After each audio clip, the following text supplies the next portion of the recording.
நடிகை சுஜாதா.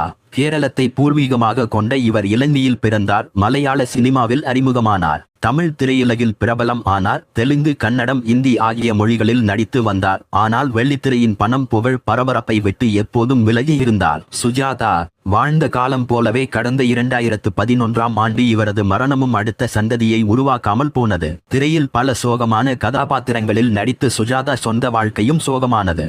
இளையராஜா முதலில் இசை அமைத்த அன்னக்கிளி படத்தில் அன்னக்கிளியாக நடித்தார் சுஜாதா. இந்த படம் நல்ல ஓட வேண்டும் என்று நினைத்தார் இளையராஜா. ஆனால் இந்த படம் ஓடக்கூடாது என்று நினைத்தார் சுஜாதா. அன்னக்கிளி படத்தின் போது உடன் ஹீரோவாக நடித்த சிவகுமாரிடம் சுஜாதா, சார், இந்த படம் ஓடக்கூடாது, இதோட நான் சினிமாவை விட்டு போய்விட ரொம்ப நல்லது. சினிமாவில் நடிக்க சொல்லி வீட்டில் ரொம்ப தொந்தரவு பண்றாங்க. பொதுவா என்ன படம், யார் ஹீரோ, எனக்கு என்ன சம்பளம் என்பதெல்லாம் எனக்கு தெரியாது. சொந்தமாக பேங்க் அக்கவுண்ட் கூட எனக்கு கிடையாது. இந்த படம் ஓடலைன்னா சினிமாவுக்கு முழுக்கு போட்டுவிட்டு யாரையாவது கல்யாணம் பண்ணிவிட்டு விடலாம் இருக்கேன் என்றாராம். சுஜாதாவின் சொந்த விதி எப்படி இருந்தாலும் அவருக்கு பேரும் புகழும் பெற்றுக் கொடுத்த படம் விதி.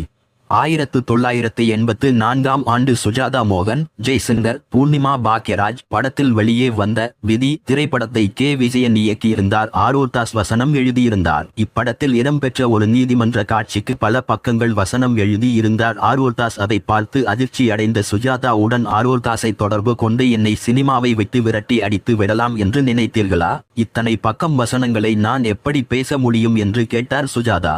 அதற்கு ஆரூர்தாஸ், உங்களுக்கு அந்த அளவு திறமை இருக்கிறது, நீங்கள் மிக சிறப்பாக இந்த வசனங்களை பேசுவீர்கள் என்று எனக்கு நம்பிக்கை இருக்கு என்று ஊக்கம் தந்தார். அவரின் நம்பிக்கையின்படியே விதி படத்தின் வெற்றியில் சுஜாதாவின் ஆவேசமான உணர்ச்சிகரமான நடிப்புக்கு வசன வீச்சுக்கு பெரும் பங்கு இருந்ததை யாராலும் மறுக்க முடியாத உண்மை.